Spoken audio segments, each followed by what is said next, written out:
Bismillahirrahmanirrahim. Assalamualaikum warahmatullahi wabarakatuh. Alhamdulillah wassalatu wassalamu ala Rasulillah Sayyidina wa habibina wa syafi'ina Muhammadin ibni Abdullah sallallahu alaihi wasallam. La hawla wa la quwata illa billah, amma ba'du. Hadirin wal hadirat, muslimin muslimat dimanapun berada, rahimakumullah. Alhamdulillah, untuk hari ini kita akan melanjutkan kajian membacakan pertanyaan dari sahabat-sahabat kita, dari saudara-saudara kita tentang permasalahan kehidupan rumah tangga maupun permasalahan tentang keagamaan. Yang pertama kita akan membacakan dari saudari kita, dari Khadijah dari Pondok Aren, Tangerang Selatan, menanyakan tentang perbedaan usia antara suami dan istri. Yang kedua nanti kita akan membacakan pertanyaan dari Rahmatiyah dari Bekasi, menanyakan tentang perlukah menginformasikan riwayat kesehatan kepada calon suami atau istri. Hadirin muslimin muslimat rahimakumullah, yang pertama dari saudari Khadijah. Assalamualaikum warahmatullahi wabarakatuh. Pak Ustadz, berapa perbedaan usia yang wajar antara suami dan istri? Nabi kita Muhammad sallallahu alaihi wasallam menikah dengan Aisyah ketika Aisyah belum mencapai 10 tahun. Apakah perbedaan usia semacam itu dewasa ini masih diperkenankan, Pak Ustadz? Hadirin wal hadirat rahimakumullah, Bapak Profesor Dr. Kiai Haji Muhammad Quraisy Shihab memberikan jawaban atau pandangannya. Islam tidak menetapkan secara ketat perbedaan usia antara suami dan istri. Ini dikembalikan kepada kondisi masing-masing masyarakat.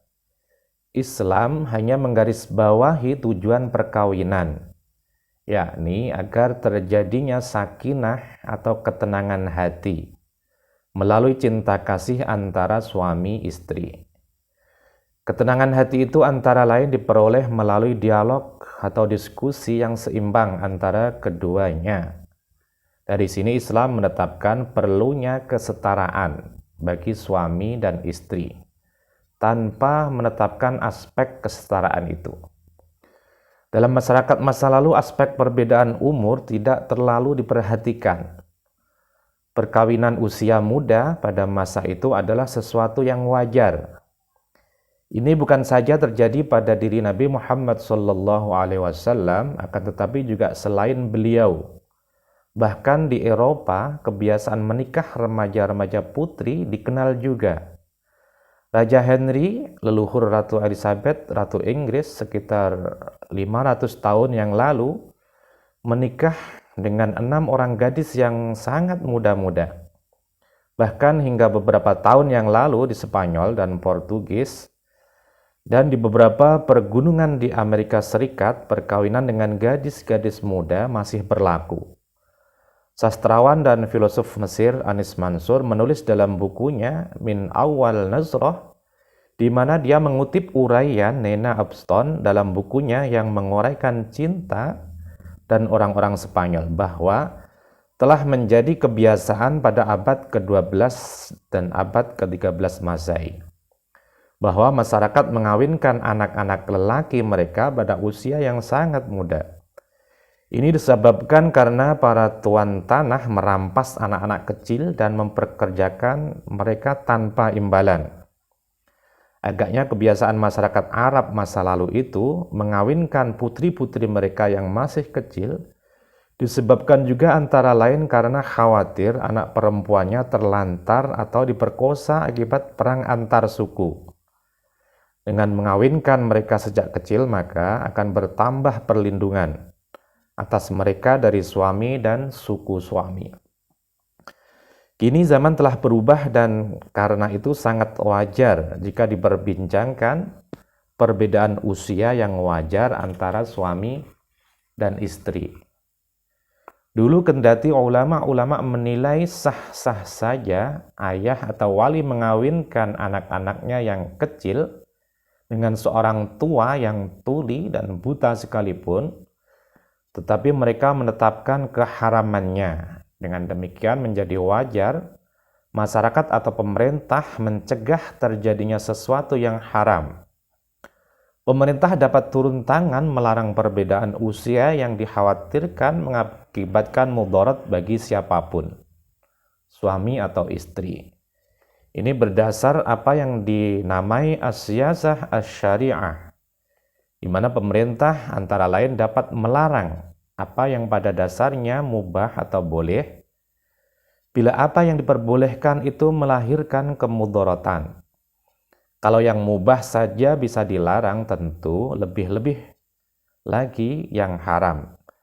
Karena itu pula ditemukan sementara masyarakat atau pemerintah yang menetapkan perbedaan usia tidak boleh lebih dari 20 tahun.